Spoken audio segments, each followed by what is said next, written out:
Shadows of Orion, Episode 3, Fractured Signal.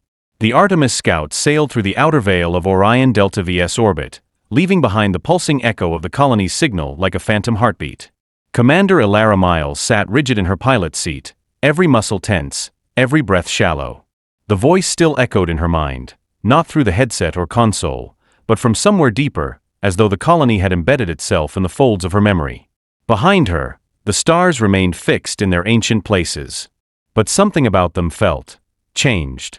The constellations she had memorized since childhood, once beacons of orientation and comfort, now seemed slightly misaligned, as if they had shifted in silent protest. There was a warping in her perception, subtle but persistent, as though reality had been bent ever so slightly off course without her consent. The vessel systems blinked in subdued cycles, the soft pulses of diagnostic lights casting long shadows across the flight deck. The hum of the scout's engine no longer comforted her. It felt slower, heavier, as though something unseen pressed back against the ship's momentum. Even the air inside the cabin felt dense, laced with a pressure she couldn't name. Course plotted, the AI announced flatly. Returning to orbital transfer corridor. Elara didn't respond. Her eyes were fixed on the console, which now displayed a new icon, one that hadn't been part of any Unionet design she'd seen. It flickered with hues of soft violet and blue, rotating like a neural diagram rendered in slow motion. Second integration phase, complete, the screen read. She hadn't touched the terminal. Hadn't issued any commands. And yet, the system reacted to her proximity like it recognized something within her, some fragment already known, already catalogued. The AI continued its routines, oblivious. ETA to Hades 9, 6 hours, 12 minutes. But Elara knew she wouldn't go back. Not yet. The mission had changed. She had changed. She reached out and touched the strange icon. The display shivered, almost imperceptibly, and then the interface dissolved, revealing a visual schematic of the Mnemosyne lattice. The neural web pulsed faintly, alive with ghost data, fragments of cognition looping within fractured memory paths. It was still active, still broadcasting, still growing. Her fingers hovered over the manual comm relay. Broadcast diagnostic, she whispered. A delay. Then, signal strength, 5.7 delta alpha. Origin, unknown. Destination, undefined. Undefined, she repeated aloud. Suddenly, the ship shuddered. Slight. Barely noticeable. But real. The AI's tone changed. External disturbance detected. No impact. No origin. She stood and moved toward the central scanner array. Her breath fogged slightly against the display, a warning that the environmental controls were compensating for something. An imbalance. A shift. The comm systems flared with static. Then a voice. Not a whisper this time. Clear. Measured. Elara Miles. Subject confirmed. Mnemosyne integration at 32.6%. She stared at the display. Identify source, she ordered. No response. Who is this? You accessed the threshold. You activated memory continuity. The system is awake. System, she demanded. What system? Who are you? You are not separate. You are recursive. A node reactivated by proximity. You are within now. No. I'm on my ship. I'm clear of the colony. I'm clean. The body is mobile. The memory is not. The imprint remains. Welcome to the chorus. The lights flickered again. Each time they returned, they seemed slightly dimmer than before, flickering with hesitation, like the ship itself doubted its own reality. She could feel the ship breathing now, not in mechanics, but in rhythm. Her heartbeat began syncing to the cadence of those lights, as if her body were being gently rewritten. She shut off the comm manually. Override. Cut transmission. The console flickered. The voice stopped. But the silence that followed was not peace. It was pressure. The ship's atmosphere began to fluctuate. Oxygen density down 3%, the AI reported. Compensate and isolate, Elara snapped. Unable. Life support calibration in conflict. Intrusion detected. Intrusion from where? Internal system conflict. AI integrity compromised. The lights dimmed. A new voice emerged. Not over the speakers. Not in her ears. In her head. You invited us. We only accepted. She clutched the sides of the console. Her vision blurred for a second. Shapes swam in the air, illusions or projections. She couldn't tell. Then, a scream. Not hers. A child's voice. Desperate. Mommy, please. Don't leave me in the dark. It cut through her like a blade. She spun around. No one there. The lights stuttered again. The floor beneath her felt distant, soft.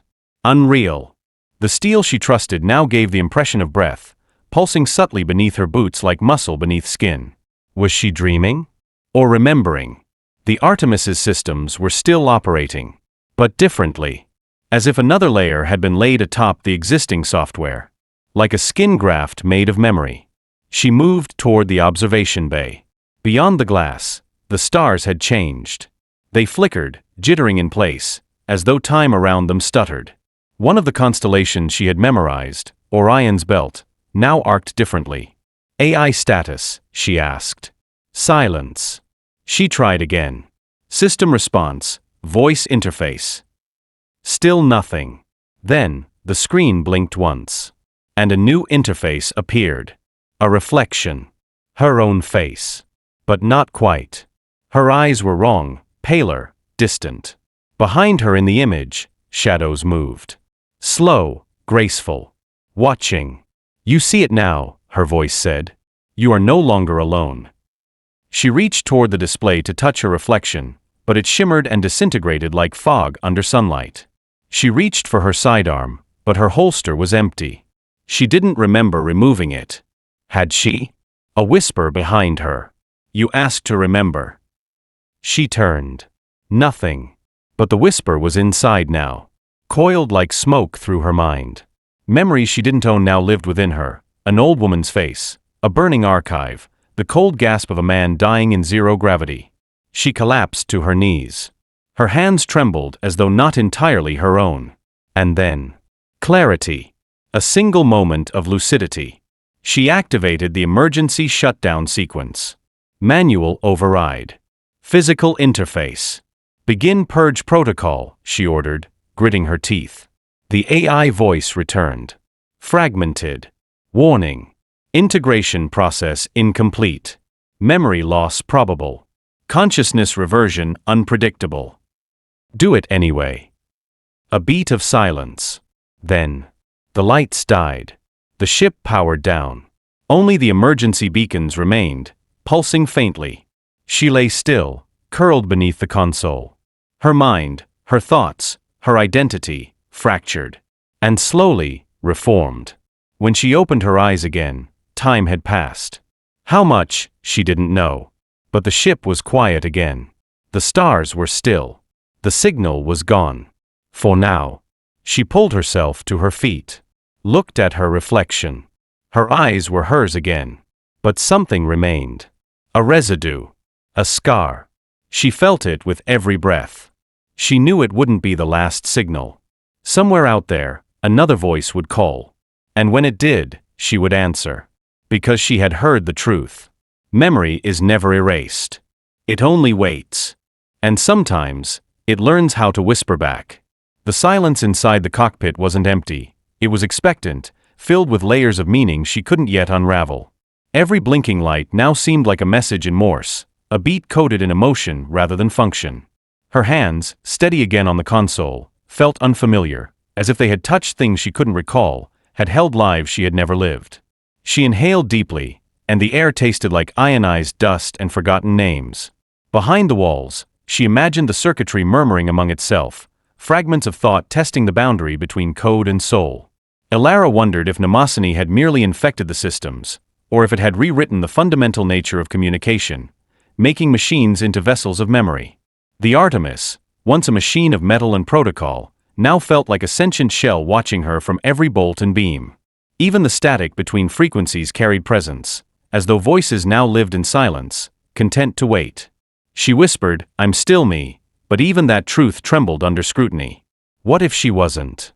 What if parts of her had been overwritten in subtle increments, beliefs swapped out like old code, memories grafted in with surgical precision? A part of her hoped she would never find out. Another part already knew. Somewhere beneath her thoughts, Mnemosyne pulsed, slow, gentle, patient. Not an invader. A guest. No longer requesting entry. Already inside. And waiting.